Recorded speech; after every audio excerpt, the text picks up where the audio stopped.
it hurts the newbies because we have trust. I'm gonna stream this conversation. Is that fine? Sure, go for it. Great. Go for it.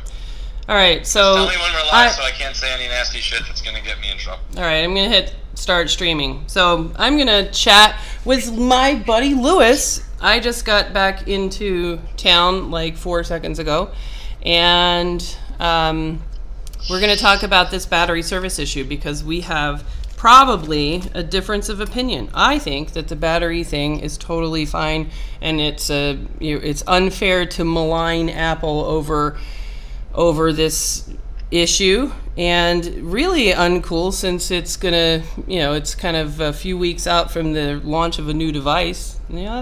I don't know. I think it's really important to be fair. So tell me about what your video said, because I couldn't watch it on the plane. We didn't have any Wi-Fi. We both suck at setting up audio and video, and I'm tired, and my mic interface doesn't work, so this is what we're using. Anyway, so people will deal with it. So from what I hear is that when you change the battery in the phone, if you don't do it to Apple, the way Apple wants you to, the battery health app is always still going to say that the battery health has an issue, even after you replace the battery.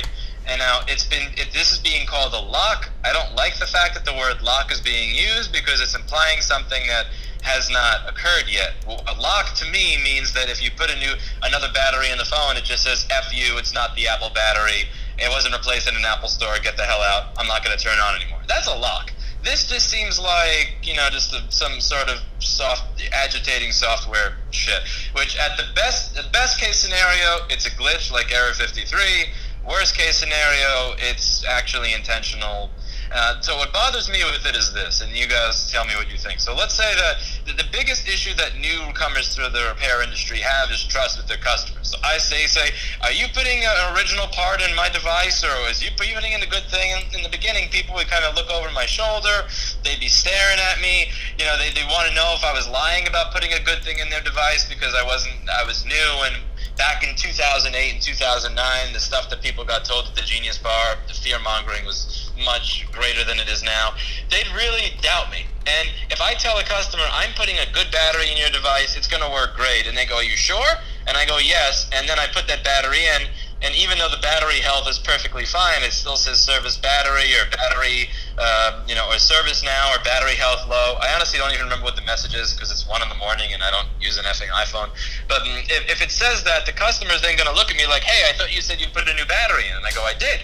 No, you didn't. It still says service battery. I want my money back. It's going to create a lot of senseless, annoying controversy among repair shops. And honestly, I think this is what Apple somewhere deep down wants. They want people to show up at independent repair shops, get something done, see some error code on the screen, and even if they don't necessarily want it, if it just so happens to be a byproduct of something else they're doing, they're not going to put effort in to fix it because why do they care if we look like lying jackasses anyway? And that's what bothers me about it. If I can replace a MacBook battery with one with a Texas Instruments controller, I can replace that battery with something with an Atmel controller. I can replace a MacBook battery with probably a 1970s calculator, and it still won't say service battery until the battery actually has a problem. And I think that's the way it should be for iPhones. So I don't think that Apple should be in trouble or criticized as if they are creating a lock that keeps you from doing this. But it is one step in the direction of harming the image of independent repair. B, more importantly, it seems to be coming out at a very interesting time where Apple is doing all the stuff with the T2 chip where you won't be, even potentially if you replace something like a keyboard or a screen, there's potential with newer operating systems that it just won't work. Anyway, so what are your thoughts? What do you think about the entire situation, and why do you think it's unfair? So here's my thoughts.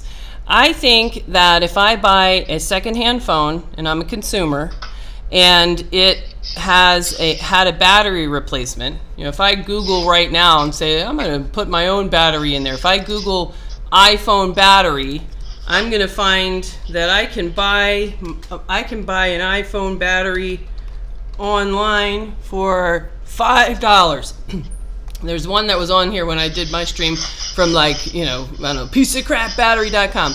There's the white box eBay battery that fell off a truck from China and ended up on eBay that I smacked into my phone, and then I sell my phone on Swappa or give it to a friend or whatever, I think it's a feature that the phone tells me, hey, this doesn't have the Apple battery in it. I think that that is entirely appropriate to disclose. Hey, it's not good or bad, it's just a notification.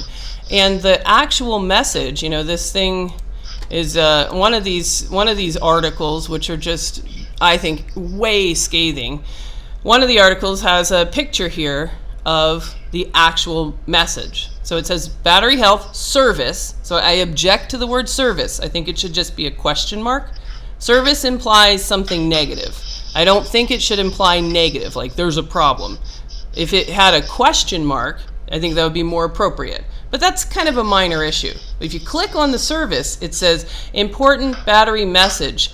Unable to verify that this iPhone has a genuine Apple battery. Health information is not available for this battery.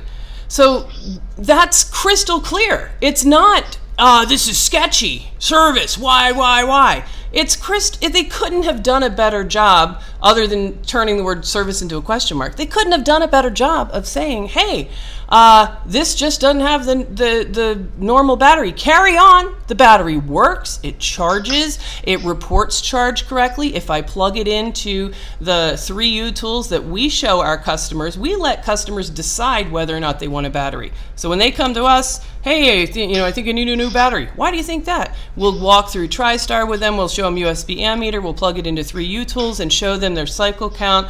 All of that still works. And then we'll say, hey, it looks like you're at 84% of a new battery. They appreciate that. They don't get that at the Apple Store. They appreciate that service. They'll tell us if they want a new battery or not. And when we plug it in, if we continue that service to explain, hey, this is a battery, this is the best one that we can support, that we can source. We're very happy with these. We warranty these. People really like these. This one actually has a higher maybe a higher milliamp hours than normal, so it's an improvement. Whatever you want to say, it's about trust of the independent repair and the service that you're providing. I've never had an experience where somebody felt that was questionable. And if you show them this message, it says service here, we just put in a new battery, you watched us do it, and it just says, hey, the phone can't read the serial number of the original battery, but we replaced the battery, you're good to go. I don't see how they're doing anything wrong. And equating this to error 53, that's insane. That was bricking a phone. That was taking a working phone and making a dead phone. This is a big hubbub. I would object to equating. I'm not saying it's equal. I'm saying that it's a similar thing where a different part is put in, and I'm not saying it's the same thing. What I'm saying is the reason people are pissed off is because that memory is not 10 or 30 years in the rear view. And one of the things to keep in mind is that when Apple's PR department decided to say this is for security and third-party repair shops are doing something wrong, they did not speak to the engineering departments to hear that, oh yeah, that was actually just to make sure that there were no defects that were making it out to production. Our bad, we should have gotten rid of that. The PR department did not even bother speaking to the design or engineering department to figure out that that's a bug before they spun it with some anti-repair bullshit. So I think the reason that people are aggravated is because they've been through that. The people who were aggravated at this probably were there when they replaced the home button and they had a customer come back saying, you effed up my phone, and they said they did. That's not far in the rear window. Now, I get that, and I think though that you have to be really careful of getting. You and I talk all the time about black versus white versus shades of gray, and I'm a huge fan of shades of gray. I think that we get into this mindset of wanting the world to be. A 40-year-old woman who loves 50 Shades of Grey. You should have heard us on the plane, man. We were talking about, I think, Christine's mom or somebody who's 85. I'm a fan of Shades of Grey. The acting sucks. But I think that we just live in the information overload world where we just want to categorize. Is that good or bad? I don't care about the details. Just is it good or bad? And everybody is just really quick to paint Apple with the black brush because they've been dicks in the past. And exactly, like people who defend journalists that don't release the entire story because it doesn't fit their narrative. Well, this is why I'm really upset about this, because of this whole fairness issue. And I've never made a video, and I know you and I talked, and I said I was going to do it. I've never made a video that pointed out things that Apple voluntarily did that are good. You know, just like Sunday was talking about Ford. She's like, Ford, Ford. She's like, Ford, is just like Apple. A car company or a sociopathic child? See, exactly. Ford, the sweet little boy.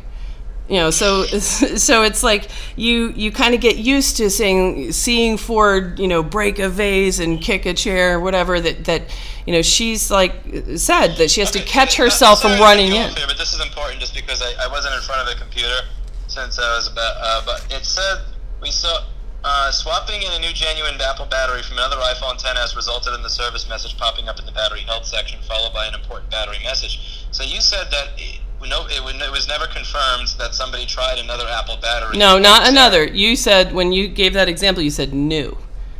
And that was sort of my point. So there's a lot of comments that are about like, but does it even with the OEM battery? That's an artificial situation that's contrived. And I don't expect the Apple software engineers to be paid to design the device to respond to these artificial situations. You never... it's not necessarily an artificial situation. If I have a phone with a dead... If somebody has a phone with a dead motherboard and it's been used 5 times... No, dead battery, not motherboard, battery. Battery's entirely different. You said it's an artificial situation, but I'm saying it's not an artificial situation. If you have a phone with a dead board, but a fine battery, you can extract that battery and then put it into your phone. Cheapskates come into my store all the time and say, can you take the screen off of this phone and put it on that one so that I don't have to pay for your screen? And I'll have to politely tell them, it's like, the $20 you're saving by not using my screen, you're going to pay additional by paying an additional $50 in labor for me to do the job twice. And if you're that person, you're not going to bitch about the check engine light not turning off in that situation where you're hybridizing parts. If you take a battery that's truly OEM, it's not new because nobody has access to that outside of Apple. So you're already at best taking used motor oil and putting it into my device. I want to know that. I don't mind that it says, hey. Let's say you have an Apple iPhone with the battery has 800 cycles, and then you take a battery from a phone that has 2 cycles, and you put it in. It gives you a question mark, and it's an OEM battery. I think that's kind of bullshit. It's not. Why is that? It gives me a question mark, and it tells me, hey. I don't recognize this battery. There's nothing wrong with that. I just did it. It's OEM and it has 2 cycles. That's lazy engineering, not even from a right to repair standpoint. That's not lazy engineering. That's damn lazy engineering. That's ridiculous. You're not counting the condition of the battery. And let me speak. I let you speak as long as you wanted before I stepped in. If you take a battery that has 2 cycles from an iPhone that came from the store and you put it in, that's not a question mark. This is an OEM battery. This is made by the manufacturer. This has 2 cycles. Now, if they don't want to code in everything to be able to tell the condition of the battery, they just want to say, this is not the exact same one that was in the phone, and we're going to throw an error code because of that or some silly message, that's fine, but that's lazy engineering. I don't think so. I would say if I was in charge of the engineering team, I would say we're going to make battery swap a process. It needs to be documented and it needs to be written down in the manual. We're going to train our people on how to do it, and this is what it's going to look like. Step 1, open up the phone according to this very rigid process. Step 2, pull the battery pull tabs. Step 3, take the old battery out and put it in some specific location. This is all stuff from the Apple certification, since I'm Apple certified now.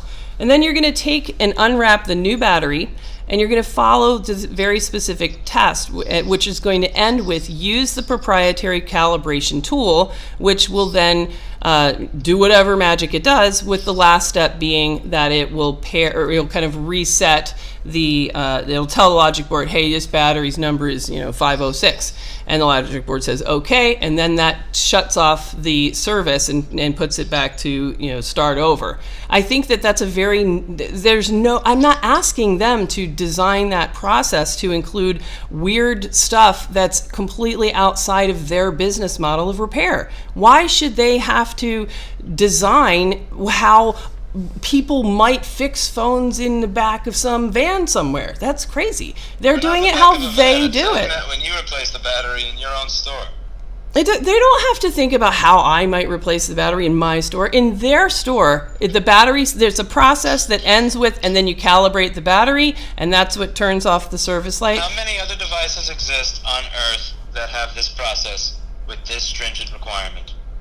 I have no idea, and it doesn't really matter. It's perfectly reasonable to design where you say, I'm designing where this repair process, for example, how do I make sure that my millions and millions of geniuses and now Best Buy employees and whoever else ends up having access to the OEM parts, I need a fail-safe system so that all of these high schoolers that are changing batteries can stay safe. I want to make sure that they didn't accidentally reinstall the old battery. I want to make sure that they didn't just forget to calibrate it at all. Talking about situations that don't occur, who the fuck reinstalls the old battery? Like, you practically have to stab that thing to get it out of the phone. It's all bent and messed. Like, who's reinstalling the old battery? I have reinstalled a TriStar that I just took off the board. But who with vision below 2200 has reinstalled the original battery? I bet it's happened. I bet that people will say, yeah, I've done it before. But so here's the thing. It's just a reasonable fail-safe to say the final step is calibration. We don't know what calibration does. Maybe it's super important. It's something that the battery designers felt was important. So maybe it is. How do you know the battery designers felt this was important and not somebody else? Do you have access to the engineering team to ask where the hierarchy of whoever invented this process created a tool. That's a cost, because they felt that whatever this magical tool does was important enough to require the use of a tool that they're going to have to, pay for and supply to their entire army of agents doing repair. I don't know what that thing does. It's called a calibration tool, and I'm going to assume that it's important. Let's assume that it is important rather than assuming that it's not. So the last step, or the last thing that thing does, is it turns off the service light. If you're not using that calibration tool, I think it's reasonable for it to leave the service light on, or at least turn it to a question mark that says, hey, we didn't calibrate. And it's just full disclosure. What does the calibration procedure do? We don't have any idea. We don't have any idea. But so why are we assuming that it is necessary? It doesn't matter if it's necessary or not. It's necessary to the people that designed the phone. Why does it not matter if it's not necessary? Because it's not unreasonable that the people that designed the phone, that said this is how we're going to execute battery changes in our organization for the maximum safety and ease and for, How does this make things more safe? It makes things more safe by whatever magic it does. The entire Apple certification system is all about safety. How is this specific feature regarding the battery related to safety? This specific feature is we're guessing the thing that the battery calibration tool, whatever it does. And if you omit that, then you're omitting some mysterious thing that is important enough that Apple made a tool for it and dispensed that tool to its entire You're saying army. it's important enough because Apple made a tool for it, but what I'm asking is, when you say safety, what specific? Tell me how it is, not why you think it is that this is for safety, but what is the actual safety implication of this check being left out or not being there? What is the safety implication, and what are the downsides if this didn't exist? I don't know what that tool does. We don't know. We don't have any idea. I mean, you see where I'm coming from, where the word safety gets used constantly as a fear-mongering tool, the think of the children thing, when the people can't actually say how it is that this would make us more or less. This doesn't have anything to do with safety. This is a complete tangent that doesn't make sense. What I'm suggesting is that there's a calibration tool that we're not using and we don't know what it does. I think that the user... seconds, you're saying that part of this is safety, and now you're saying this has nothing to do with safety, which seems... I'm saying the same thing, that there is a calibration tool that does something that we don't know. It doesn't matter what it does. It does something that we don't know, and that turns off the service sign.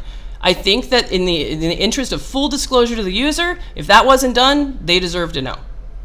And we can't do it, and I don't see what the problem is with that. And it's a very gentle message. It just says, unable to verify that this iPhone has a genuine Apple battery. What is wrong with that?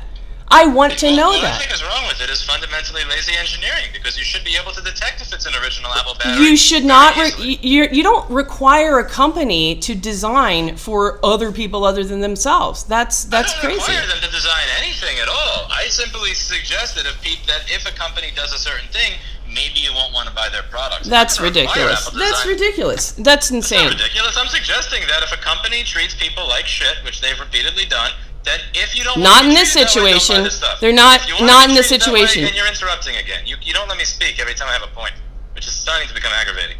But the point is that as you go ahead, you speak and then I'll go. I'm saying the same thing. I don't see what the problem is with just full disclosure. Unable to verify that this iPhone has a genuine Apple battery. What's the big deal there?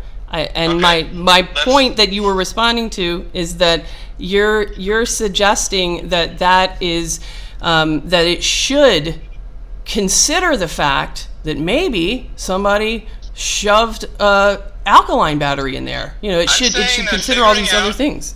I'm sorry, I interrupted you. There was static. Continue your sentence. I interrupted. I'm suggesting that it's unreasonable to ask a person making a product to wrap their design around possibilities that don't exist for them. I don't think that they should have to design their product to handle situations that don't exist in their model. That's very specific. So I don't think that they should be required to say, well, what if you took one OEM battery and slopped it in there? They don't do that. That's not part of how they operate. I don't think that they should have a responsibility to design their software to handle that exception. Okay, so that's a fair point. Now, going back to what we were just talking about when it comes to, one of the things you said was, well, this is one of the ways that you may be able to tell that the battery that it was installed was genuine or not. What I'm saying, the reason I'm saying that this is lazy engineering is what they're doing is saying the battery was changed without this little tool outside of our environment, therefore we are going to assume it's questionable, rather than actually reading any sort of information from the battery to figure out what the brand or the model or the cycle counts or the company that makes the controller is. And now the thing that makes this lazy is that if you in the past it's easy to spoof a brand and say I'm not an Atmel controller, I'm a Texas Instruments controller. But if you weren't lazy, you would be able to engineer it in a way where you could actually figure out if this was OEM, what the cycle count was, and rather than putting that effort in, they're simply throwing up I don't know what this is that you just put in me, but it's not, but red flag here, if it's anything other than what came with it, and that's what I'm saying is troublesome. I just disagree. I mean, what I hear you saying, go ahead.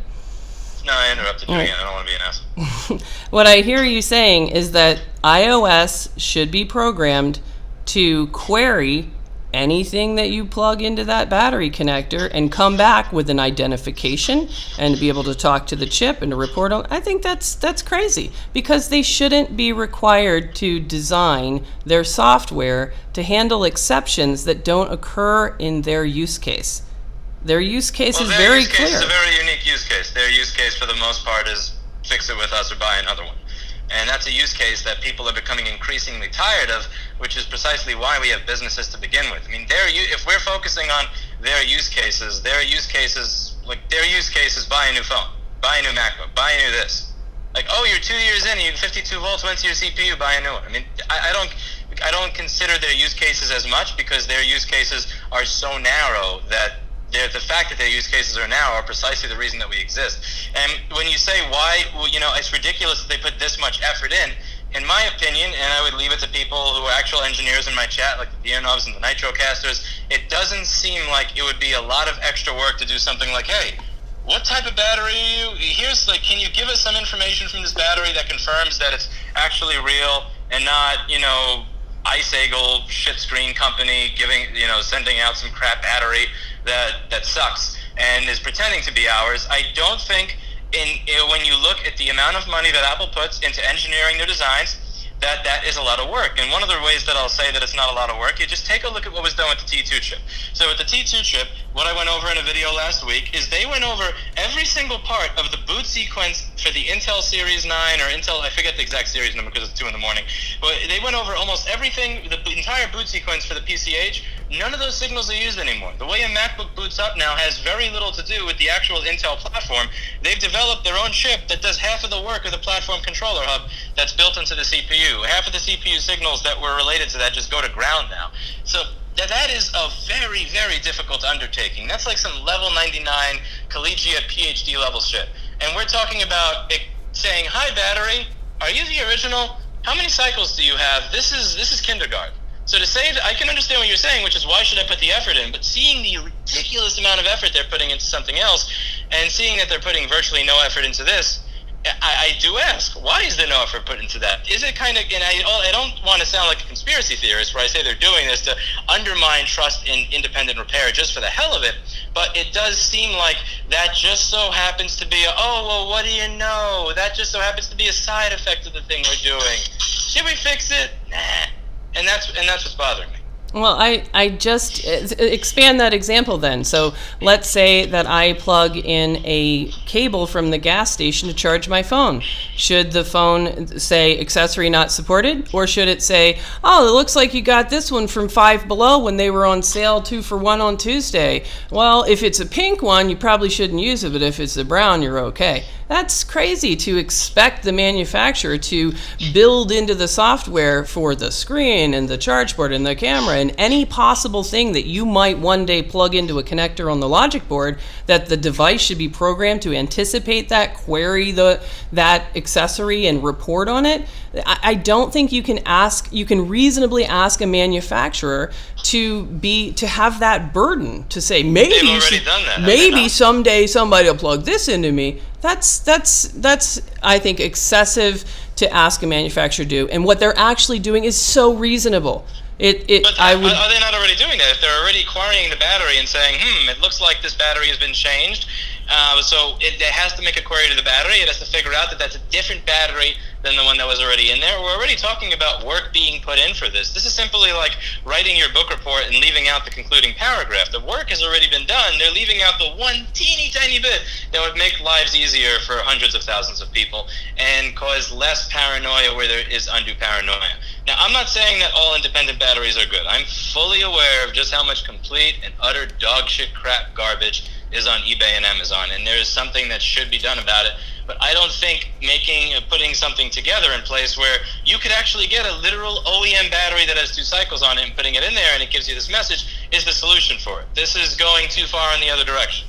That's my opinion. I think that there's the work that's being done is a command that says, hey, are you XYZ battery? And the battery either says yes or no. And if it says no, then the thing says, I don't know what battery this is. That's incredibly reasonable. And it could turn off the phone or say that I'm not going to boot or I might catch on fire. I don't know who you are. They didn't do any of that. Those are the egregious things that I think we should all call attention to. And that you're right, they have a history of that stuff. That's what Error 53 was. But they knocked that off. This is not anything like that. This is very reasonable where they say, hey, are you the battery I expect? Nope. Okay, then what I'm going to do, I'm going to boot up just fine. I'm going to charge just fine. I'm going to report on the battery percentage just fine. I'm going to report the battery cycle count and all of that to, 3U Tools or Coconut Battery that you plug in. But I'm not going to present it to the user as if this battery is genuine because I don't know where it came from. I don't know if it's an eBay battery and I don't care.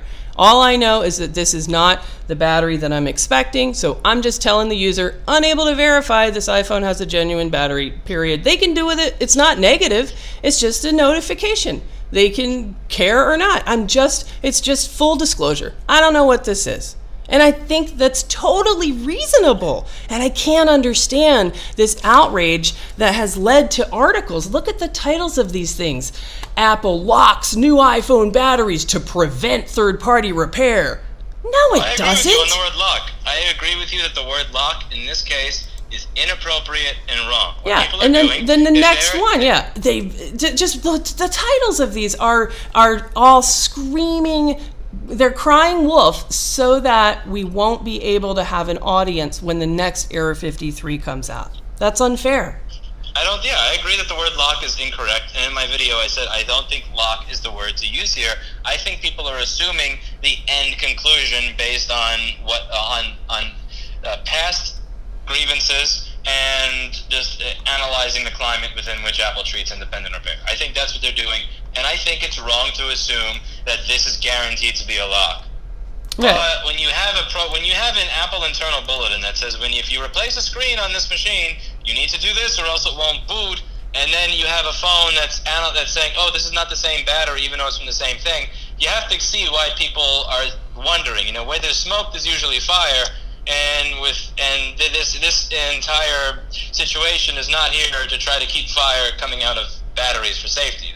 There's a reason. People, when there is smoke, people think there's fire. Now, if somebody wants to say, I think it's reasonable that they do this, that's fine. I'm viewing it purely from how I believe it will affect independence. The independent replaces the battery, the customer gets it back, they go, what the fuck is this? You gave me a shit battery. Now, the reason that I think we don't have that level of exposure to it is because over the past 6 years, people like you and I have put a lot of time and effort into showing that what you are told at a Genius Bar and what is demonstrable in objective reality are completely different things, and you're either and that they have nothing to do with one another.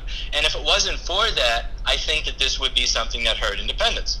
And I think it's something that if you allow it to go through now, then you're going to allow it to go through with everything else later. And who knows? 3 to 5 years from now, we may be at a point where you replace the battery outside of an Apple store, the shit just doesn't turn on. You really don't know.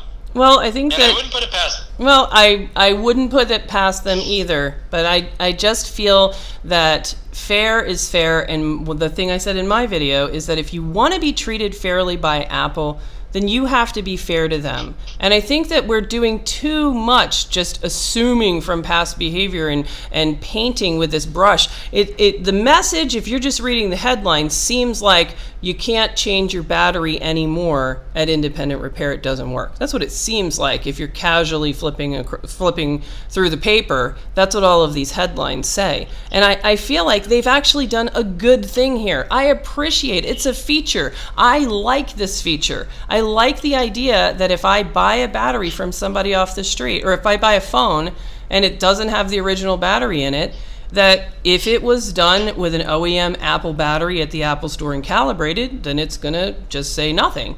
But if it was put in any eBay battery, or even the very best aftermarket that's even better than the original, it's just going to say, hey, I don't know what's in here. Unable to verify. There's nothing wrong with that. I agree that it's important to be fair, and I also agree that if you are not fair and honest, that your credibility will be hurt later, and that if you don't point out when a company is doing something you believe to be fair, that later on, when they're doing something that you don't believe to be fair, nobody will believe you. That being said, how do you feel about the fact that not a single news outlet covered the case of Henry Cousby once new information came to light? And what was your response to Jason Keebler advice, declining to publish any information that showcases that Apple may have actually had a point or something to be mad at when they took his parts? My response to that is that you have to be very careful when you're discussing legal issues. That my experience I think it's very important to have actual experts that can evaluate cases, and that kind of retaining that sort of expert behavior is important. And that means that there is a certain expectation of privacy with court case stuff. And I think that it would be a mistake to discuss things that were part of a court case unless you are 100% sure that it's public information. And I don't know that that's true about this case. So let's say that hypothetically, and that's part of, like, when you and I talked about it before, we were just kind of having a late night kind of, that sometimes I play devil's advocate for fun. So, when we discuss this, I would say whether or not I would go approach Jason and say, like, hey, what do you think about this? I would have to really question, is this public? And that would be a big important part of whether or not it would be appropriate to bring attention to it. So that's I don't keep history on because I have a tendency to say absolute garbage things into my Google Hangouts window when I'm drunk or it's late at night. But if I don't remember everything here, but I believe when I was saying I think that we should bring up that this is all the evidence. People should make their own conclusion rather than us set the narrative of the story. You had said, if we release this, the story becomes fuck repair, these people are idiots, don't publish it. When I said it's the right thing to do, you had said, Apple will never give us any points. Why would they? They don't give us any points. Why should we give them any? So how is that different here? I'm not giving them full points here. I don't think that it's a lock, as I said. I don't think this is a lock, but I'm not giving you the points that there is no room for this to go awry in the future, nor am I giving you the point that that it would have been a ridiculous amount of extra work to engineer this so that it can actually tell what battery was in there, rather than just saying, oh, you're a different battery. If I'm sleeping with somebody, I should be able to tell that that's the person that I'm with the next morning because I actually know their name, rather than thinking to myself, oh, yeah, I think that looks like the blonde I was with last night. This is lazy. This is as lazy as a person it's not who doesn't lazy. know who they're sleeping with last night. That's like saying I'm paying Apple Engineering to just write down the entire phone book of possibilities to identify potential things that might be plugged into a connector one day, and I think that's outrageous. I don't think that's a reasonable expectation. Say that again? I'm sorry, there was a burst of static on my end. I don't think it's reasonable. It's not a reasonable expectation to expect any designer to program in a yellow pages of possibilities of anything that might one day be plugged into a connector to identify it. That's silly. Is that what we're asking for here? We're saying we're not asking for a yellow pages of anything that could possibly be plugged in. We're asking for you to be able to tell, is this original and is this good? If it is, great. If it's not original or not good, then no. I'm not asking for a yellow pages of possibilities. I'm simply asking for you to acknowledge the one case within you say, yes, it's a good battery, versus the cases where it's a bad battery. And I'm suggesting that if somebody puts in a battery that has one cycle, that is from the original manufacturer, that you should put that in. Now, you're saying, well, they can't account for every single case, especially cases that are not normal in the real world. But if that was the standard that we held for virtually any piece of software, which is, I didn't intend for somebody to use it this way, therefore it doesn't matter if that's a bug, then the amount of bugs that would be available in any sort of software that we use nowadays would be crazy. I mean, I could just imagine using Repair Shopper back in 2013 when he would say, well, this is not the way we expect people to use this. And it's like, yeah, that's the way 8 people that work here use it, so I pay you $100 a month. Change an asshole. And I shouldn't call Troy an asshole. I actually like Troy, but you get the point of what I'm talking about here.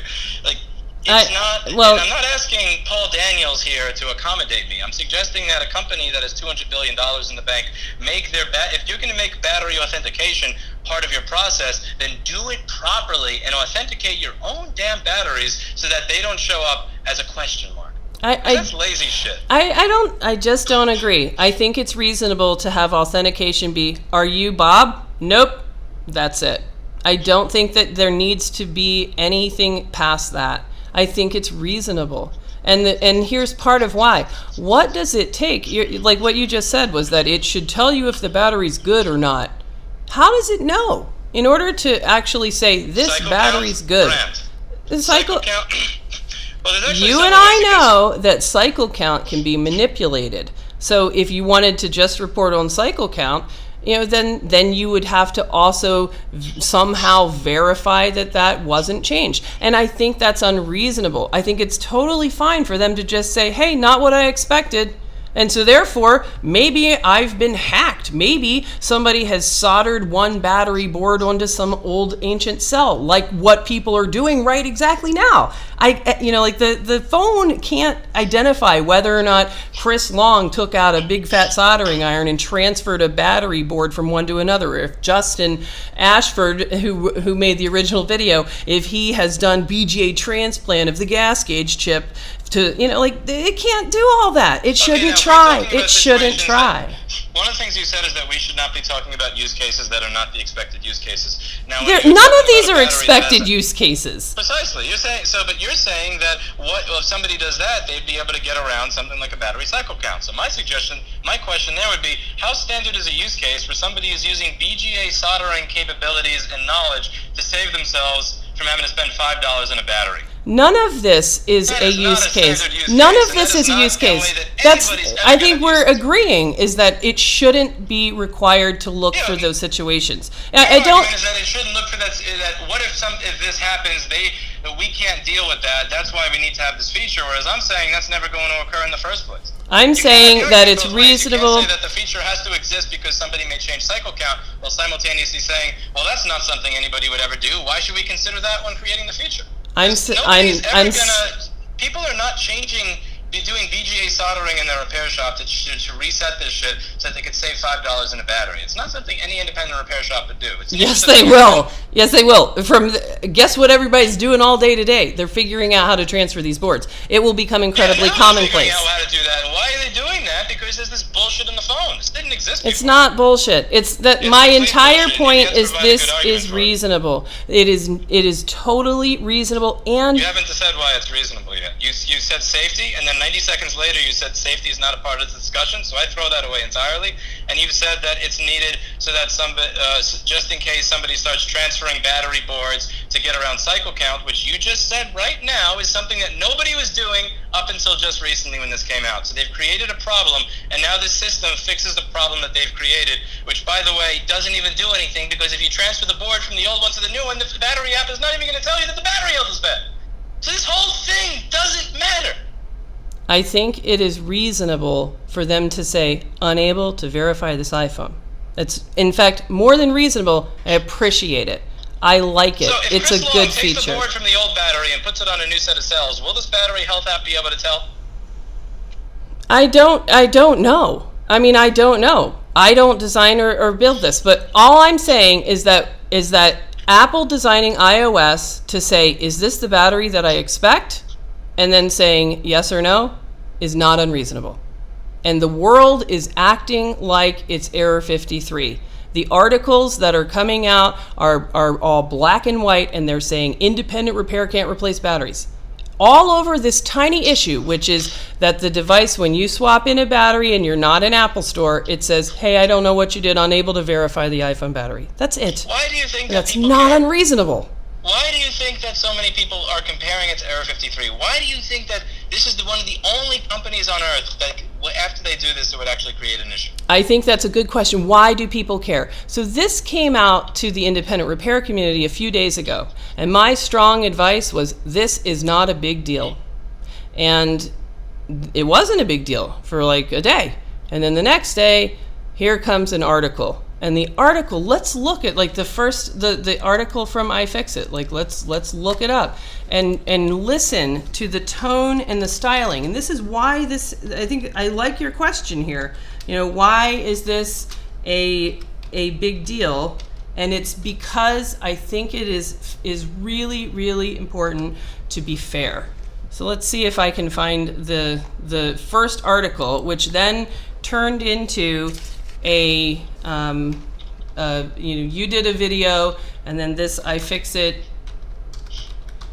Let's see, battery service. Let's see if we can find this new service battery message. Let's see.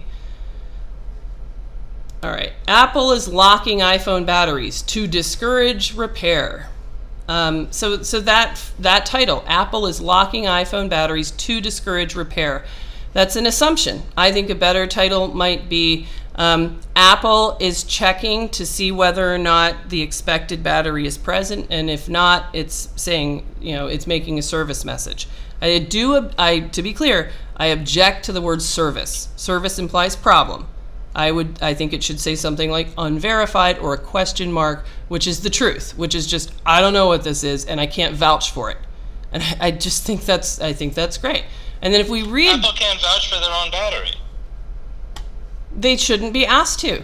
I don't think that and we're going in circles. I don't think that an iOS should be asked to do anything other than, I think it's reasonable for it to say, hey, is this the battery I expect? No, I'm going to let them know. I don't know what this is. That's all they're doing. There's nothing wrong with that. But listen to the text of this. Activating a dormant software lock. What? That's fear speak. That's language that makes people, it's from a credible source. iFixit is a credible source. Activating a dormant software lock on the newest iPhones, effectively announcing a drastic new policy. Listen to this terms. Drastic new policy. Only Apple batteries can go in iPhones. That's not true. At this point that iFixit is a communist newspaper. Well, but this speech, only Apple batteries can go in iPhones. That's not true. You can put in any battery you want right now. You know damn well how much frustration I have when the media misrepresents things. Right, and that's why I'm upset. Jason Kobler, whatever the hell it is. So this then is parroted not just here with iFixit, but it's parroted throughout the world, and it turns out to be, this kind of gets translated by all of the rest of this, kind of tech journal blogosphere. Apple locks new iPhone batteries to prevent third-party repair. That's a grossly misleading title, and I think independent repair shouldn't stand for it. I think that we should say, you know what, this is overblown. This is not a battle to pick. They're really not doing anything wrong here. They could have, and they chose not to. They identify this isn't the battery I expect, and they chose not to shut down the phone. They chose not to put it in recovery mode like error 53 and then fail to update. What is the battery they expect? Okay, it's not the battery they expect. What is the battery that they expect? Until you use the calibration tool, the thing is going to expect whatever encrypted key that was on the original battery that was just in the phone that it's been using. Who has the tool? Apple. So the only use case that they have, the only battery that they expect to be in that phone is the battery that they anointed you with. Yes. You see, that's why people are aggravated. But they're not, they're saying that's what they expect. And there's nothing wrong with that. They don't have to expect that other people are going to do other stuff. I think that they shouldn't disable the phone. They shouldn't lie about it. But I don't expect them to design for other people's repair choices. When I buy a bike, I don't want them to have to think, well, maybe Jessa's going to put a triangle-shaped wheel on here one day, so we should add some shocks. That's ridiculous. That does not tell me that there's something that it's questionable when I change my tire. It doesn't show up and say, hey, it's questionable. You did this to it. And that's their choice. And that's fine. That's just a personal choice of that designer. And there's nothing wrong with that. If they want to make that personal choice, I would like to alert people to the choice that they've made so that they can choose whether or not they continue wanting to do business with the company. I'm not trying to change how Apple does business. I'm not trying to change that.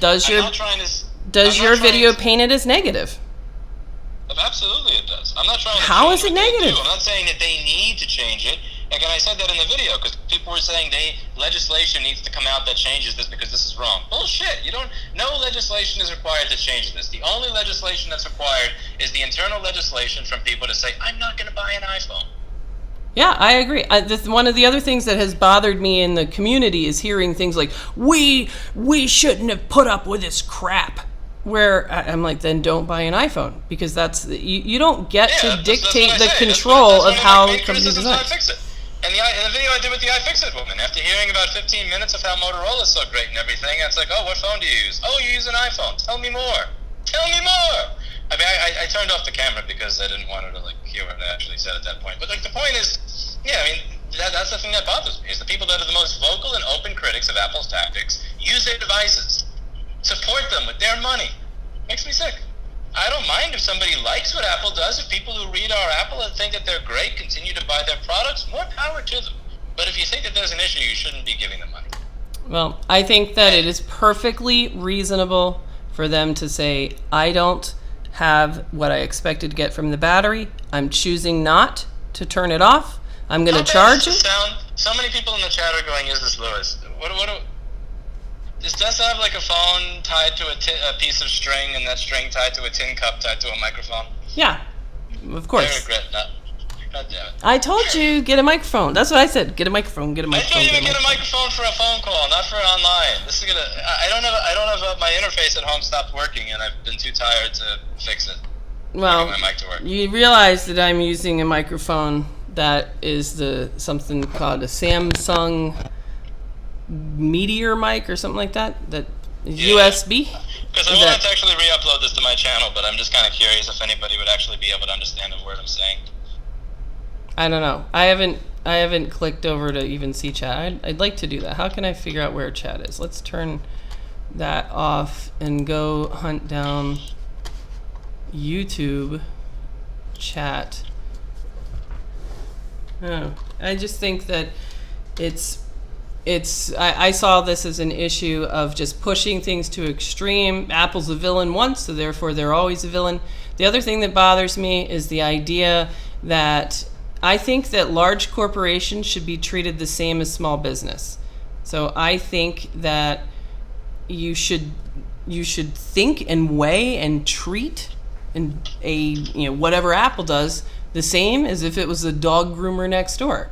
You know, I like, don't think you believe that, and it's not because I'm disagreeing with your ideology. I'm saying it because you've told me in the past, when it comes to any sort of right to repair laws or releasing things or making certain pieces of information public and things like that, that there are different rules for a small business versus a large multi-conglomerate. No, I didn't say that. But I did say that was similar is that when you design a product, and maybe you're a small business, when you design a product that becomes essential to the human way of life as we know it today, then the rules change. It doesn't matter if you're a big business or a small business. Big business and small business, I don't like it when it's okay to shoplift from Kohl's because they have enough money. You don't know that. Does the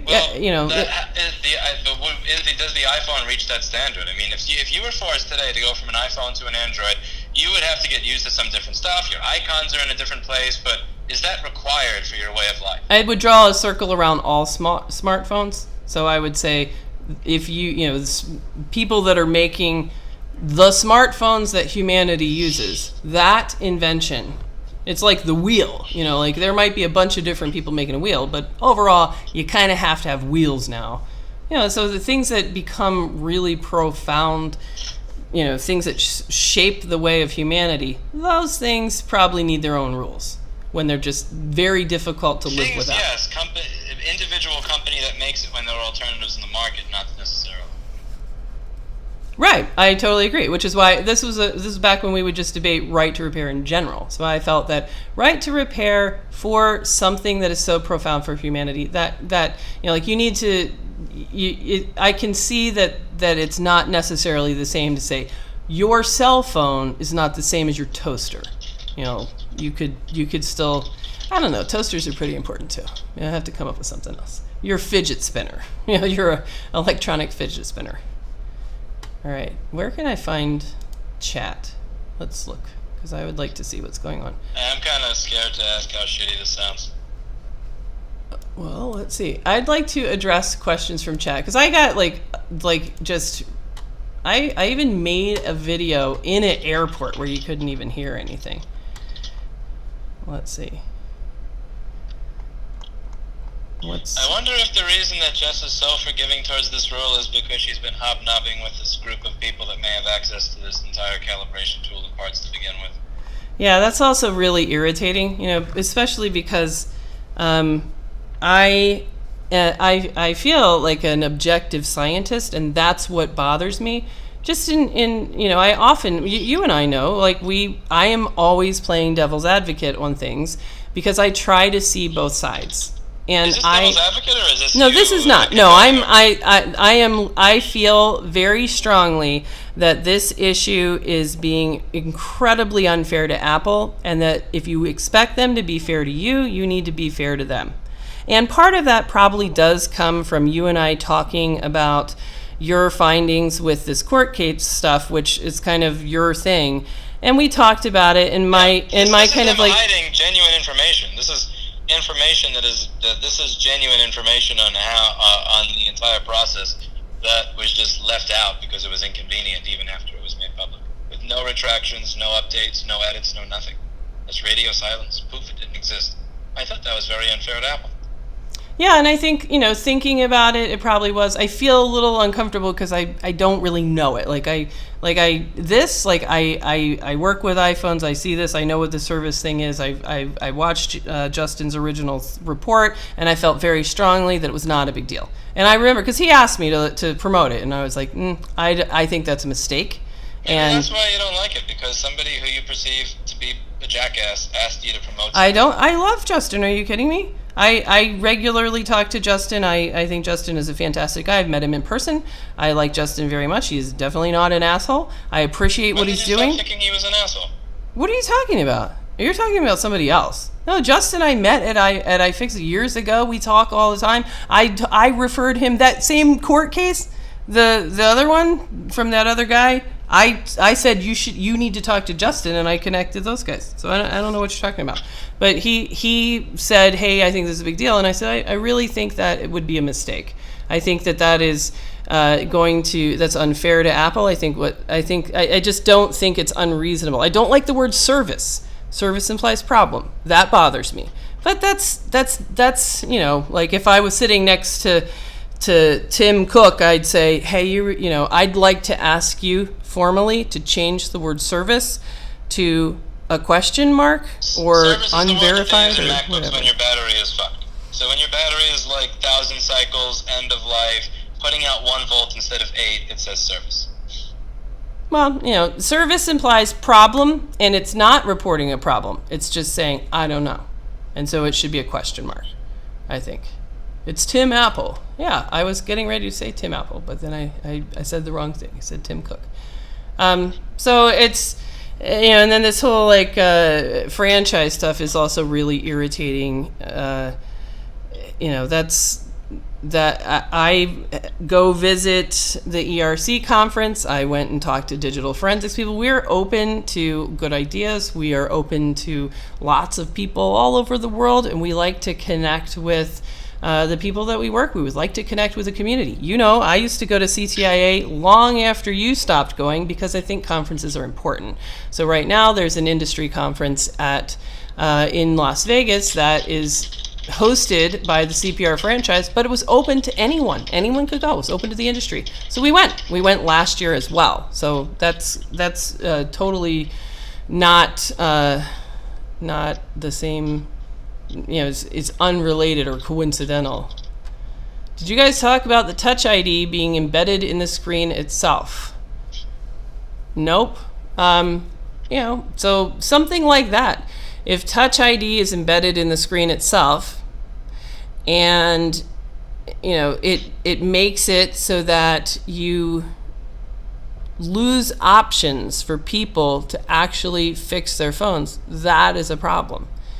You know, if you're crying at every single thing that's ever possible to cry about, you lose your ability to really call attention to important issues. And that's my opinion.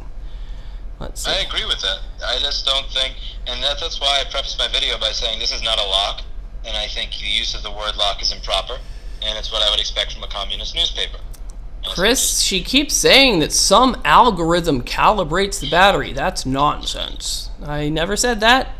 I said that you said calibrate battery, but I didn't say some algorithm calibrates the battery. I can't stand it when people put words in my mouth or say that I said something I didn't say. What I said, to be clear, is that the Apple process for changing a battery involves the use of a tool that they call calibration. What does it do? We don't have any idea. Total magic box. It's a magic wand. So Apple uses a magic wand that we don't have as part of their process for changing the battery. That's all that I said. I don't know what it does, and we're going to assume that somebody over there thinks it's important, so they built the thing. No clue what it does. And our guess is that their design of their process is that the last step of that machine is to kind of reset the marriage of the battery and the device. And they have lots of these little calibration tools, which are tested on the Apple certification that I feel very strongly that everyone should go get. Everyone should go out and get their Apple certification. Especially in this climate, we're going to need to ask, hey, can we have that tool then? If it's, what does it do? Tell us. You know, we want to be able to use it. You can have that tool if you're one specific company that made an exclusive deal to be the only independent repair company that has access to it. That's not true. Best Buy has access to it right now. And they're independent? They're not independent. They're not Apple. They're Best Buy, so they're independent of Apple. Independent. They're independent of Apple. They're Best Buy. They're authorized service provider. That's not independent. Okay. Independent means I'm not authorized. Whatever. I think that it would behoove us to be able to petition for access to parts and information as part of right to repair, and I think that it is one thing you and that I are never getting this tool. Let's just be clear here. Like, even regardless of what happens, short of invading them with a pitchfork, like, you might get it, and I'll come borrow it. I'll pitch in $5. Get this tool. Some other company may get this tool and benefit from the results of the different climate and the different atmosphere that we now work in, now that so many more people value this as an issue and are looking at it. But we're never getting access to that tool in name and in contract. Well, I would not buy it if it was more than $5. Probably. Unless I knew what it did and I felt that it was actually important. The only way you or I are getting this tool is if somebody from a company that has access to it leaks it to us. This is never going to be something that makes its way to us because we petitioned ourselves nicely to Apple. As you said when you were arguing over this, Apple lies about audio IC. They've been lying the entire time. Why should we feel bad about a company that lies? That was your argument when it came to why should we release information that exonerates Apple for being angry at something that a Chinese supplier who is selling parts to Norway did. Is that they lied. That is not my... So that I don't feel that way anymore. And because, when you bring up something like, hey, Lewis, let's talk about some late night topic, then I might, make an argument or say something, and then you kind of sit with it for a day, and then you kind of feel like, I'm not sure that I can really say that. You know what? And then this comes up, and it's like, what I really think is that when you think about how you're going to, what are you going to teach your kids, or what do you really think? I think that kind of marinates with you for a while. So I'm going to take back any argument that I made with you personally that was an instinct to say, if you're an asshole, then you don't deserve fair treatment. I don't think that anymore. I think that everyone deserves fair treatment, and that whatever your past actions were, we have to work hard to not let that taint our current view. And that's what I had real trouble with before. But now I see this as bullying. The independent repair community I see this as bullying. And I don't like that in any context. And I feel really strongly that it's important to stand up and say, this is not okay. And to me, I don't see a problem with them saying, hey, if I don't recognize the battery, I'm going to say, I can't verify this battery. That's okay with me. And in fact, it's fine. I don't think so. Apple certification has changed Jessa, so the consumer don't have Jessa to stick up for us. And it's very funny how vilified you get as soon as you... Jessa, do you not see this as a form of bullying? I see that Apple does a lot of bad stuff, and I've been extremely vocal about that for a long time. But in this case, I don't have a problem other than the word service. I don't like that. I wish it was a question mark. I don't have a problem with the device doing kind of a genuine parts authentication check and saying, hey, these aren't genuine. Because you shouldn't be representing parts as genuine if they're not. I think that the real reason that people are upset about this is that they know that they're charging people. I saw a poll where some people are charging people $80 for battery replacement. And I think that's if you're then charging $80 when you're putting in a battery that you're paying like $10 for, and all you're doing is pulling a couple of strips and doing that, you're probably not doing that right in front of them, so they don't know what you're doing. And then when you come back out and it still says service, that's why you're mad. We charge $35 for battery replacements, and we do it in front of them, and we plug it in before and after to 3U tools and show them the actual battery data. We don't charge more, but because we usually put the waterproofing crap back on, and that's a pain in the ass. Yeah, okay, but we do it in front of them and involve them. Do you think you need a new battery? Let's see, you've got 423 cycles on this, and your battery, when you charge it up to 100%, is going to feel like 84% of a full battery. So do you want to change that or live with it? It's up to you. And that, that's the kind of service that I would like for independent repair to be known for. It's the people you can trust. So this whole thing is stupid. Who cares? I agree with the idea that if you're doing things in front of people is best, but I also think we have a different perspective, and I'm not going to use the P word because I hear that used far to the privilege shit, and it makes me sick. But the thing is that the way that we see things is going to be different from how an independent sees things. When somebody walks in to the repair shop that was on the news, that runs a class, that every single person I've ever spoken to says you should only go here, that's a little bit different than somebody who opened up shop 3 or 6 months ago. We have the way that customers deal with us. We've probably forgotten what it's like to deal with customers who are on edge, paranoid that we're going to steal their stuff, or that we're going to replace their shit with stuff that doesn't work, or that we're going to take crap out of water damaged phones and put it in there. And in the very rare case that we actually have to deal with it, we actually laugh it off because it's completely irrelevant to our business, because our businesses have evolved to a point we don't have to worry about people like that anymore because money comes in anyway. But if you're 3 or 6 or 9 months or even a year in and you've only got like 1 or 2 Yelp reviews and you give somebody a battery in their phone and it says service afterwards, they're going to think that you fucked them.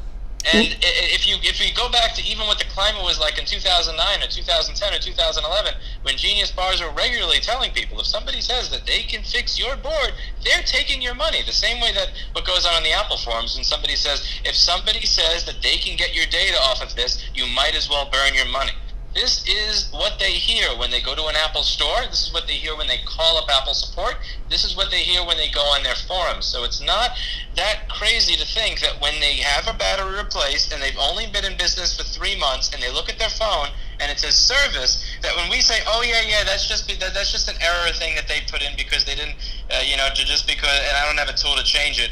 They're going to think that 3 to 6 month in repair shop owner is fucking them in the ass because they have a history of regularly telling people that if somebody says they can get your data back, they're probably fucking you in the ass. And this is all in print. You understand? I think that's a valid point, but I think that rather than the solution to that being, so therefore Apple should change the way that they design their own internal battery replacement process to accommodate us. And we're sick of it. It's not an internal battery replacement process. It stops being internal when it's visible to the customer. No, meaning they're in-house, they're in-chain, they're in-network, their own personal, private way that they're dealing with their repair of the device they made. That's what I mean. I don't think that we should ask them. Change the way that they fix it in any way. I'm simply suggesting that this is lazy-ass programming where they're saying, we're not going to bother to figure out if this is genuine in any way, shape, or form. It's not their job. Throw up a service. That's right. Not their job. It's a battery health application. It's not their job.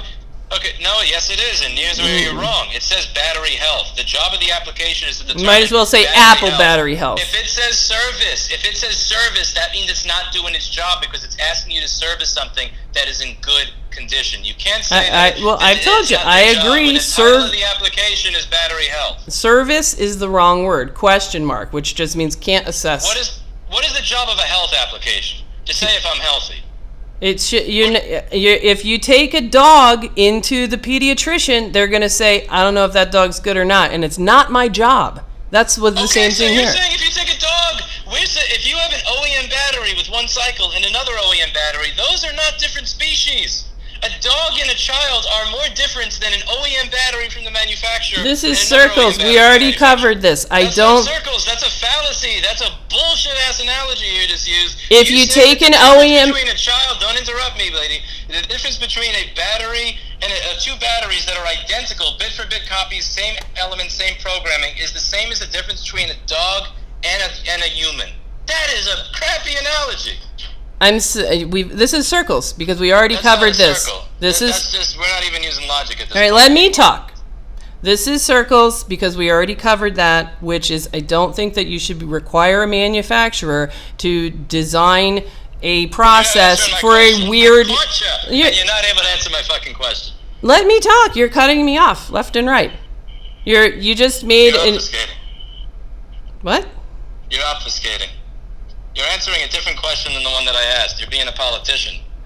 You're not letting me talk. I've been waiting for you to let me respond because I can't interject, and then you're going for a while and talking about multiple things. So it's difficult to communicate. So what I want to respond to, I feel like we're going in circles because you keep bringing up the fact that you think that this health app should recognize a second OEM battery, and I disagree. The reason why I disagree is because I think that is an artificial situation because that's clearly outside of the way that their internal process would work for battery replacement. That's not something that's in their common use case. So I don't think it's reasonable to expect them to have a ability to detect and assess. It's not a battery health of what if you're plugging in another one. It's silly. They're not. I don't expect a manufacturer to design a software to address a situation that is not likely to occur in the native environment. So you said that they're not. I assert they're not doing their job. You say they are doing their job. I'm saying that we can describe the job by the title.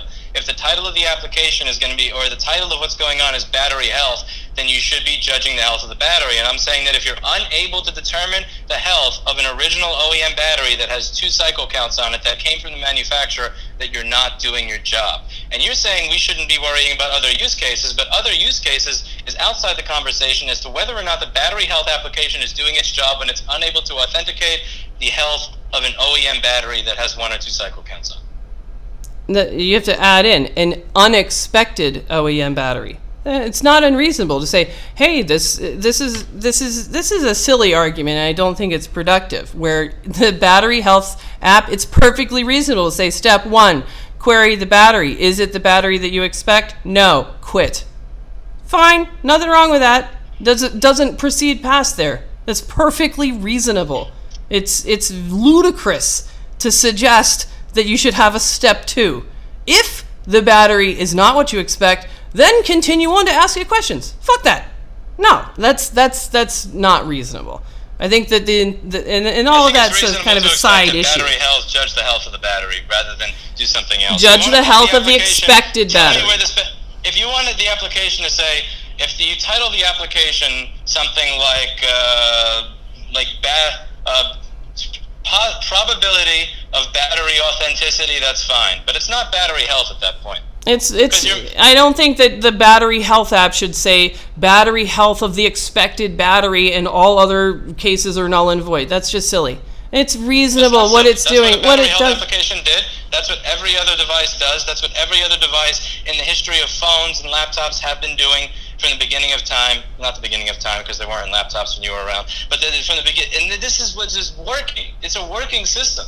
You're introducing something into it that doesn't need to be there. You're not checking the health of the battery. You're trying to determine the probability that it's the original battery based on the idea that somebody opened the phone. That's not battery health. That's battery detective work, battery investigation. It's saying I'm testing battery health, and if I don't have the battery I expect, it's telling you exactly what it is. Unable to verify health information not available. There's nothing wrong with that. That's exactly, it's really funny that when we talked about this walking around Vegas with Christine and Sunday, and I'm explaining to them this issue, at first Christine felt like, hey, this is a big deal. She felt that if her phone said service, that she would choose to go back to Apple and get an authentic battery because she doesn't like to walk around with a phone that says service.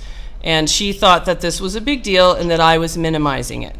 Later, when we actually clicked on it and we could see that it says service, but then when you ask, what do you mean service? It says, unable to verify this iPhone has a genuine Apple battery, health information not available for this battery. Then she said, oh, so it tells you exactly what the issue is, which is, hey, I understand that you replaced the battery. Then she was like, I have absolutely no problem with that. And I can't really see how anybody has a problem with this. And that's why it's so upsetting. Let's defer to chat at this point, because you are right that we are going to keep discussing the same thing. So firstly, everybody, let's just give a round of applause to Jessa for hosting this debate at 1 or 2 in the morning. How many people are going to do this? Everybody? So thank you very much, Jessa, for having us on. Everybody in the chat, if you agree with me, type R. If you agree with Jessa, type J. Let's get a show of hands to see what people's thoughts are here. And then we can take questions from the audience. What's all this claps? All that. I told everybody to clap for you. What the fuck? Oh, I see. A debate. Go to sleep. You hosted a conversation. Problem is why it say that and show in first place that the hacking problem. I can't understand that. Right. Both of you have a point. A lot of ours. See, I don't understand. I can't understand. I really don't. I just back to the beginning. How is it a problem that it says, hey, this isn't the battery? For those who are going to be watching the re-upload of this video on my channel, for every 1J, there's like 10 Rs. But I think that some of those people are typing R over and over again. That's bullshit. You can't vote twice, people. I think that this is another sort of example of the problem. People are going to naturally just vote Lewis because Lewis is the villain and Apple is the villain, and Apple's always the villain, which is the whole point. You got to be fair. They're voting me because I'm good looking. But they can't see you. They're probably looking at a picture. How about this? Right, let's vote. My Wikipedia picture is quite handsome. Make another one that just says, if you think Apple's a villain, this is all about, if you want to be treated fairly, you have to be fair. And in this case, this issue is very simple. If you change the battery on an iPhone and you boot it up, it works, it charges, it does detect that that's not the expected battery, but it still charges. It still reports the same charge, 47%, 48%. If you plug it into 3U tools, it still reads the cycle count. It communicates with the battery. It doesn't shut it down. It doesn't say, oh, I don't know what this is. It might catch on fire, so let's just self-destruct. It doesn't do any of that. All it does is simply light up a light buried in settings under battery health. It says service, which I object to. If this was a question mark, then this would be a no-brainer. Puts up a light that says service, and then the message. And this is so important. It says important message. I am unable to verify that this iPhone has a genuine Apple battery. Health information not available for this battery, which is exactly what you would have it do if you were programming the system. Like, what should we do if somebody plugs in some battery that we don't know? We don't want to like vouch for some eBay battery. I don't know what that is. You know what? If it's not the battery that we expect, then just say, hey, I don't know. That's perfectly reasonable. That's what they're doing. Why are we throwing them under the bus? Why are there... I ordered food 2 hours ago and it hasn't arrived yet. That's crazy. I don't get it. I'm going to eat a can of wellness if my food isn't. I would like to see you eat a can of wellness on video. All right, let's see. Yeah, no, it's because Lewis sticks up for the consumer. I'm sticking up for the consumer. I'm sticking up for the consumer that just bought a Swappa iPhone because they thought that it was a OEM never been touched iPhone, and then when they get it, they find that it's got a crappy eBay screen, a crappy eBay battery, somebody's taken out half of the screws, and the charge port is hanging on by spit. That's unfair. Now, well, it does have a crappy eBay battery, but what they did is they took the original PC board and put it on another set of cells. Because nobody's doing that with eBay. Says it's fine. Then that's just fraud, and you're always going to have fraud. But if I get a phone like that and it's in that poor condition, and I've done that before, I've bought phones on eBay and I open them up and I'm like, this is all crappy bottom of the barrel parts. Now the phone is going to just tell me, hey, take it or leave it. I'm not judging you. Continue using it if you want. I'm just alerting you to the fact quietly over here in settings.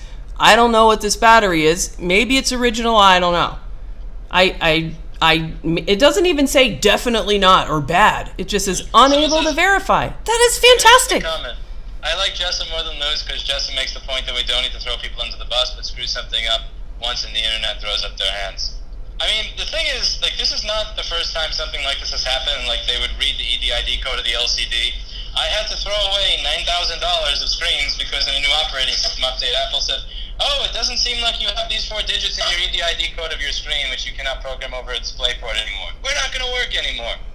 Maybe I'm a little salty because I had to throw away $9,000 worth of screens because they did some stupid right, and like this, but why I'm more on edge over it. But I agree that the internet should not throw everybody under the bus immediately, which is, and one of the reasons that comment may tick me off, besides the fact that I'm hungry, is that Jason Advice is never going to ask me a question or include me in an article ever again. Why?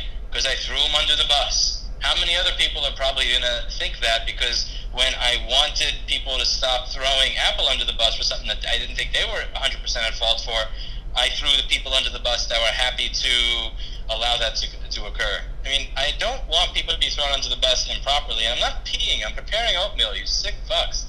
People in chat think I'm pissing. I'm cleaning a pot that I'm using to make oatmeal. He's probably pissing. In the sink. Exactly. I piss in the sink. So yeah, but look at this. You are you, but not all independent repair are you. There's a few bad apples out there, and the customer doesn't know who is who.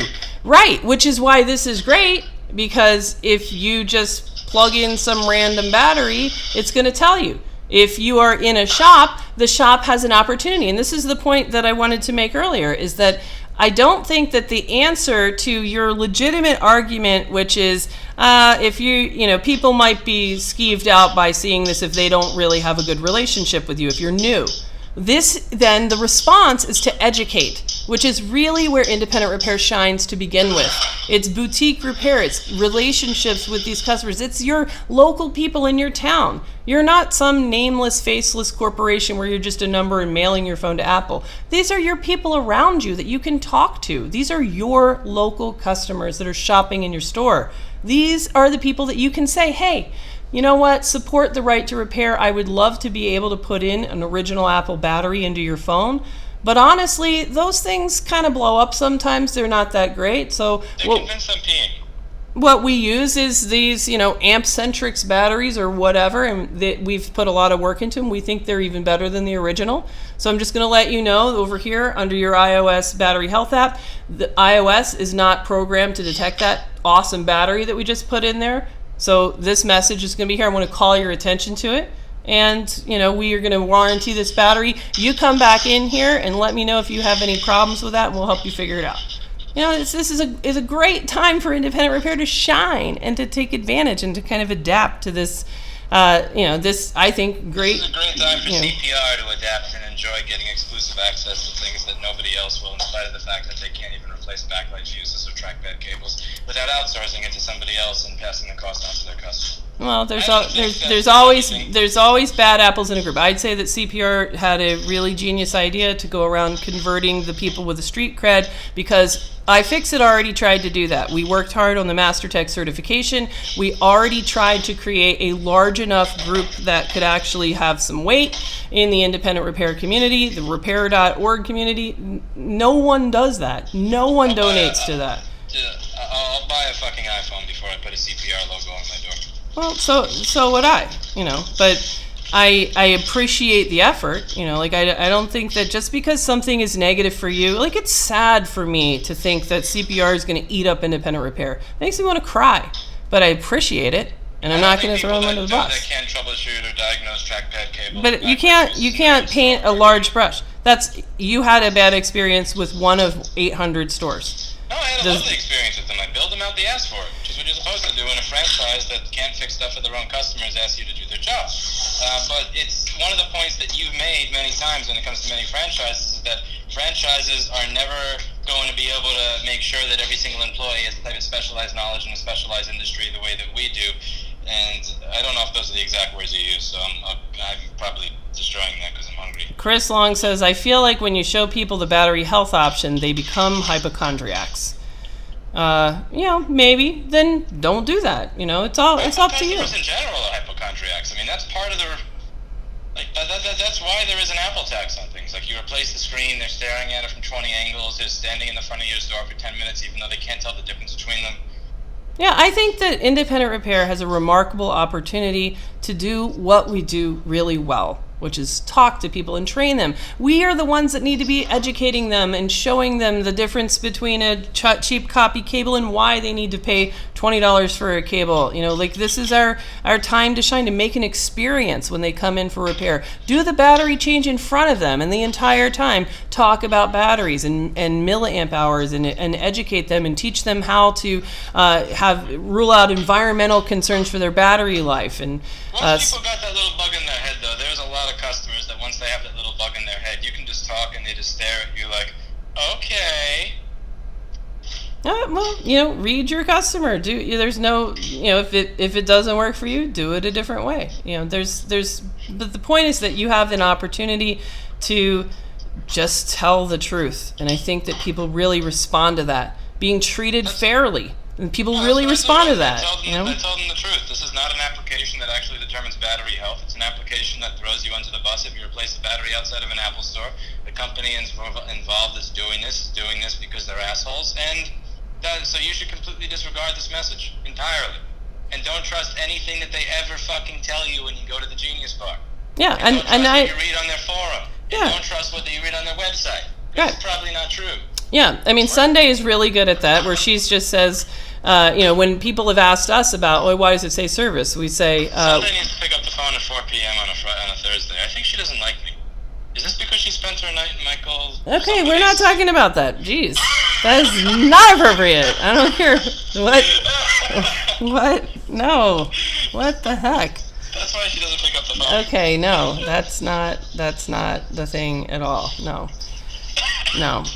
I was so just disappointed to see this kind of get out your pitchforks mentality, and I just think it's really important when you see just this knee-jerk pitchforks, just everybody. Pitchforks. I mean, many of these people with their pitchforks, they're not even people that this is not even a Lewis versus Jessa debate. A lot of these people with their pitchforks have these pitchforks out in defense of you. They were there when people were saying that you'd be better off burning your money or throwing it away than giving it to Jessa for data recovery when Jessa has recovered data from phones that were soaked in blood from murder crime scenes. They were there to see that you were getting lied about on a regular basis. They were there throughout your journey as a business. And it's not like many of these people that have their pitchforks out, even if you think that they have their pitchforks out for the wrong thing, they have them out with the good intentions of wanting to help you. Now, I'm the first person to say that intentions have absolutely nothing to do with outcomes or reality. But at the same time, all I'm saying is look at the intentions of the people that have the pitchforks out. Most of these people are people that want to see you do well, and they have these pitchforks out because they watch everything you produce and because they follow your story and because they're incredibly intensely frustrated and aggravated when they read posts on the forum and then see people actually defend it and realize that the people who moderate that forum and with decisions over who gets to post that type of stuff, who gets to moderate and who gets to have authority are people that make $100,000 a year to allow lies to stay up on their own website. Well, here's a guy right here who just says, in all caps, Jessa, people like you allow Apple to get away with so much. And this like phrasing I've heard all day, get away with, we're accepting this crap. Well, why are you even reading that comment? Look at how he spelled with. He doesn't have a brain. Well, he's got a caps lock. In the first place? He's got a caps lock and he doesn't have a brain. Why are you reading that comment? Because you're just like, oh, people try to defend. Well, not this guy. Both of us. Yeah. Not this guy. But it's just I don't think that we can use language like we shouldn't accept this crap and that we have to accept this and we have to stand for this and we're letting them get away with. Accepting or not accepting makes sense. It's not that I accept or don't accept it. I simply tell people what's going on and I do business accordingly. Yeah. Apple makes their boards harder to fix. I charge more money to fix their newer stuff. And I tell people, if you want me to work on this, it's going to cost this much this year, and it used to cost this much last year, and here is why. This is my argument. It's not about what I put up with or don't put up with, because at the end of the day, this is not even the stuff that's being done to me. This is stuff that's being done to their customers. All right, let's do an experiment. Did you ever cover in any way the fact that on iPhone 8 with, I think it was iOS 11.4 or something, maybe it was iOS 11, but on iPhone 8, when iOS 11 something came out, a whole bunch of iPhone 8s that had aftermarket screens on them were suddenly disabled for touch. So all of a sudden, whoop, touch doesn't work. And that was an amazing opportunity for Apple to say, yeah, so that's why you shouldn't use aftermarket screens. Gotcha. Why don't you come on into the Apple store and we'll replace it with a good, genuine OEM screen and touch will come back and you'll get all your data. They had that opportunity, but they didn't do it. Instead, they saw all this commotion and it was very strange to me, but 3 days later, they rolled out an update. And it even says in the update notes, software update, whatever it was, we're rolling out a patch because some aftermarket screens have had touch disabled and we are correcting that. We do advise that you get your screens straight from Apple to avoid this problem entirely, but here you go. So then all of a sudden, all of those just started working again. That was amazing. That was so pro-independent repair that they turned back on an accidental, oh, we were designing these screens. We didn't know that you guys were using some fucked up Chinese chip that we have never seen before. So we didn't know that our update was going to turn those off. But no, okay, we'll turn them back on. That was incredibly nice. Did you ever cover that on your channel? The person said that they only rolled out that update because the koalas were watching them. ACCC. Well, who knows? But the fact is, they voluntarily did it. Did anyone cover that? No. You have covered every single move Apple's ever made, every letter, everything, but not that one. And it was very pro-Apple. So I want to know what happens on your channel tomorrow if you make a video that says, I've been remiss, and use the same font and styling and say, Apple did something good, and just compare to like what happens to your views and stuff when it's just so unexpected. Yeah, when the video talking about the Henrik Husby case, from everything that I had read from the Vice article and from hearing from him directly, got 2.4 to 3 million views. And the follow-up video that I did where I was explaining everything in great detail got something around 40,000. The truth is not sexy. Right. Nobody Yeah. cares. Yeah, exactly. The truth is only sexy when it's controversial. Right. And that was something that bothered me. So when I did the follow-up video about Henrik, I actually broke it down into 4 videos. I did it on the live channel. That didn't get enough. Then I did it on the main channel. That was too long. Then I did a 10-minute video on the main channel. And then after I did that 10-minute video on the main channel, I cut it down to a 1-minute excerpt. So I did it 4 times because I was aggravated that the actual content that was showing the other side of the story that I did not know before did not get the right amount of coverage. But even after I put out the story 4 fucking times, it still did not get even close to the amount of coverage as the original story. Chris Long says, do you not see that as bad towards third-party repair by making it look like the parts we use weren't good enough? They're not, Chris. They're not. People buy screens on eBay that will fall apart if you look at them. There's screens out there that are held together by chewing gum. There is no guarantee that all aftermarket screens are good. There's a lot of bad screens. Parts are shit. Like, I know that as a vendor that had to sort through that stuff regularly. But with the 3, what I think was going on with the iPhone 8, and correct me if I'm wrong, because here I just want to be clear that I'm speaking out of my ass because I don't have knowledge in this area.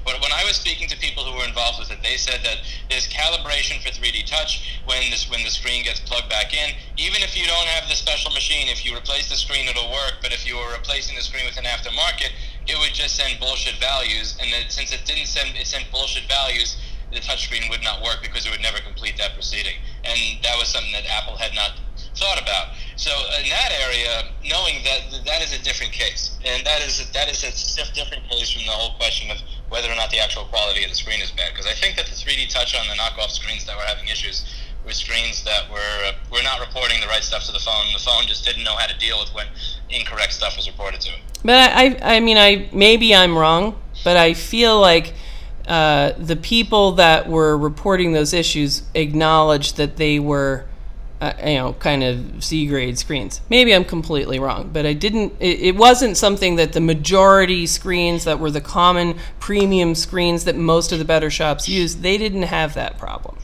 Or, maybe it was a batch effect or something like that, and I'm not remembering it. But I think this idea, I think it's not unreasonable to say to the consumer, hey, third-party screens are variable. They are. I don't expect Apple to just say, they're just as good as our screens. Maybe they are. Maybe they're better. But they're variable. The audience a lot to chew on in every single side. You want to cut the stream off at this point?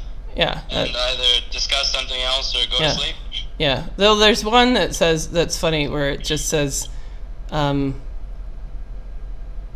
something like, why you two are you're on the same side. Why are you fighting? You should be collecting to make it better. I hate that crap. That idea that because there's I don't like that collectivist nonsense where just because I don't want to be put in the exact, like when people are saying, why are you saying this about the Henrik Husby case? You're supposed to be on his side. Like, what side? I know. I'm on the side of what I think is correct. I'm on the side of what I think is correct in my own morals and ethics, and that set of morals and ethics I have may differ from somebody else's, and the idea that my sense of morals and ethics has to be identical to everybody else, and that I have to go down a checklist of beliefs in order to belong to a group is absolute bullshit. Yes, and that's what you and I agree on. That's the rare thing that we agree on. Now, I love talking to Louis because I appreciate and I respect his perspective. And I genuinely didn't know how he came down on this issue, because for me it was so clearly, whoa, this is blown way out of proportion, and I think that what they're doing is appropriate and tolerable, and I wish it didn't do so. Jessa is an Apple shill. That's how she actually got all our data recovery knowledge. It wasn't from spending time in a repair shop late at night every single day. That's actually a front for the fact that she was an Apple shill all along that was programmed in August of 2019 to go full Apple when she got over 120,000 subscribers on YouTube.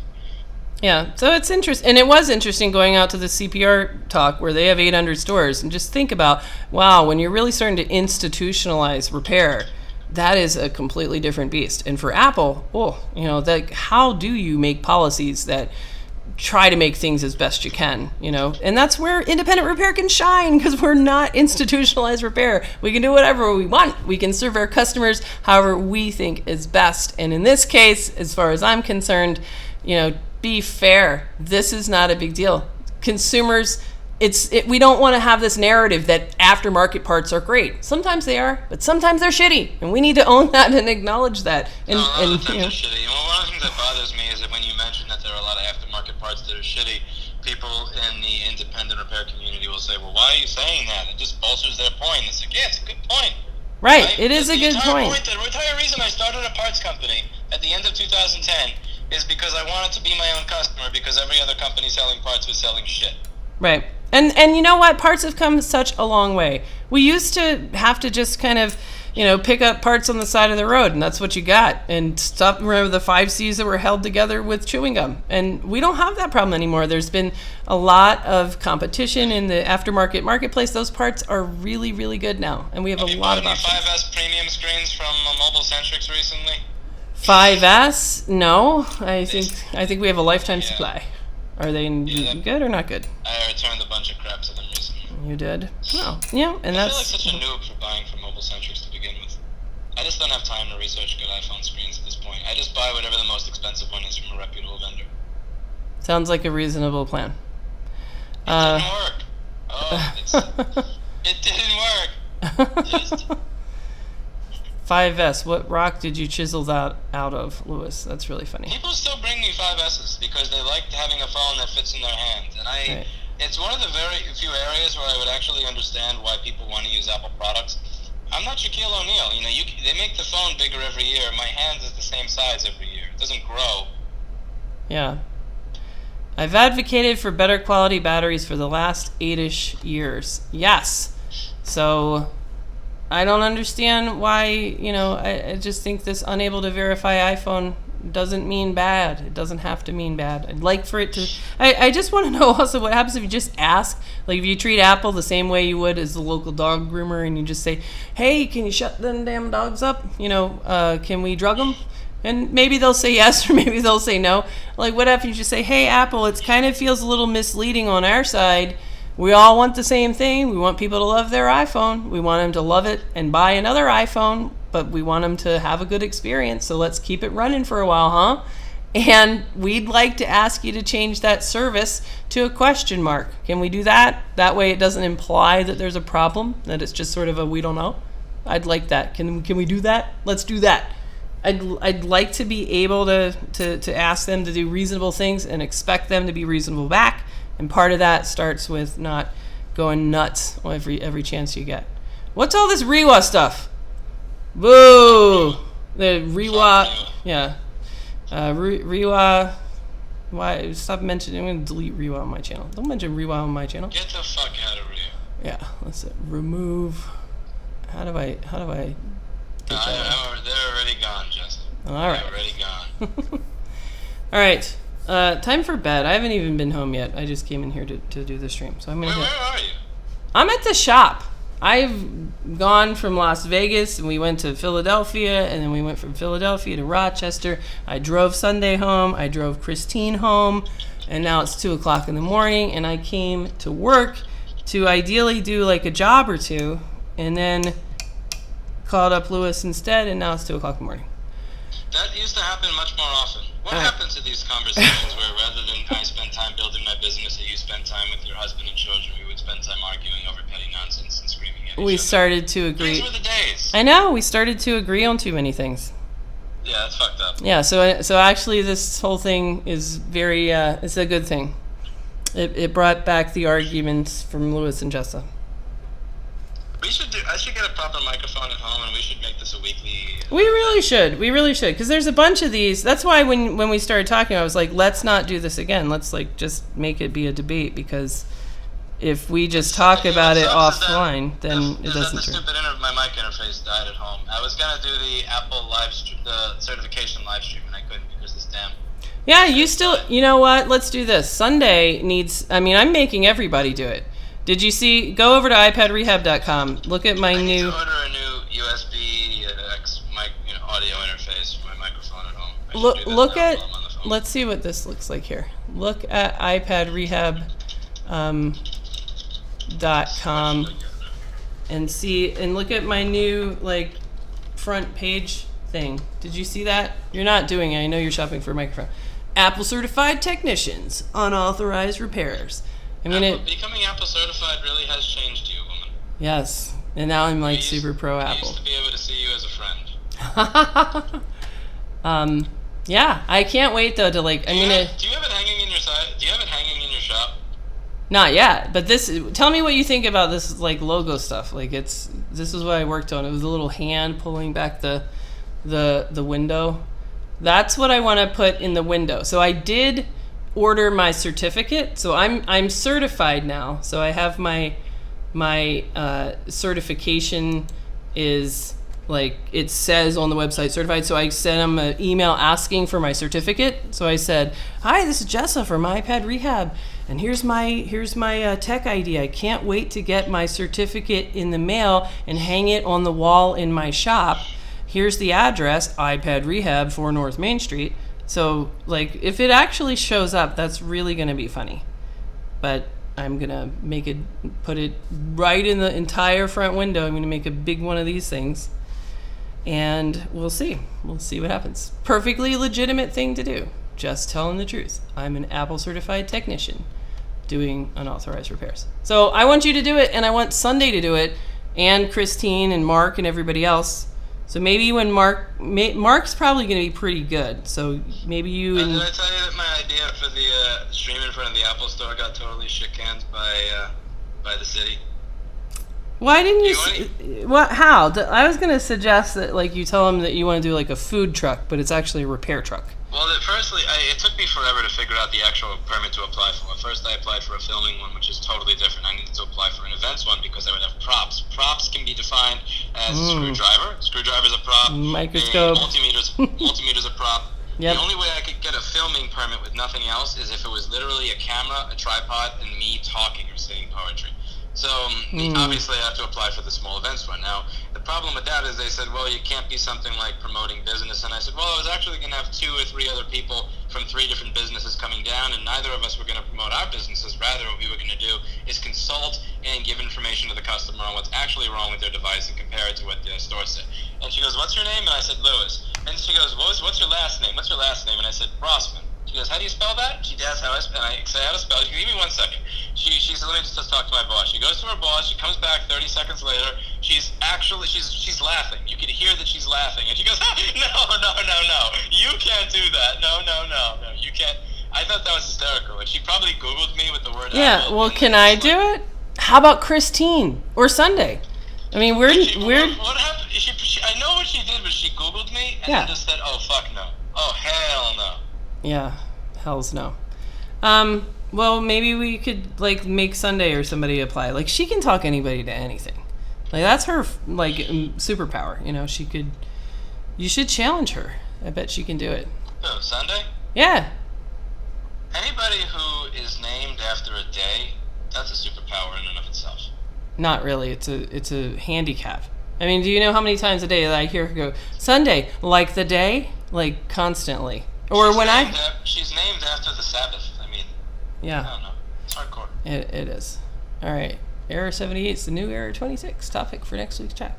Yeah, let's hear other topics for the next week's chat. We should do some kind of an audio interface. I'm looking at some Focusrite piece of shit. Why don't you find an audio interface and then tell me what it is so that I can stop getting audio complaints as well. Wait, what the hell? Did you get that DPA microphone? Yeah, but that you have to like put on. Like I don't, like that's a whole big thing. You got to have like the amplifier. I know it's such a pain in the ass, like having to explain to your customer what's going on with their battery when the app tells them bullshit. That's your job. Yeah, that's explaining to customers, talking to customers. That's your job. You a YouTuber, woman. That's your job. Did you get your silver play button yet? Aren't you at 100K? Yeah, I did. And then I was gonna like I'm kind of curious what you're making now. Do I still have administrative access to your YouTube account? I don't know. Oh God, I do. When are you gonna change this? I don't know. I thought you like made it so that I didn't have to like see bad stuff. I usually do. Yeah, Jessa gets aggravated when I delete comments because she doesn't want them to be deleted, so I have to log in while she's sleeping and delete all the people that troll her. I'm super tired. I'm really tired and sleepy and cranky because I had 5 spoonfuls of oatmeal rather than an actual meal. But that's my own fault for being a workaholic. Yeah. It's time for bed. I gotta like fix a bunch of stuff. And then go to bed. What do you fix? No fixing stuff at 2:30. Well, I gotta at least like pack stuff up to go fix tomorrow or something. I don't want to have to come back here. Ooh. All right, let's do another one of these. Find some topic and we'll do another. Mark's gonna be here this course week, and we should do one.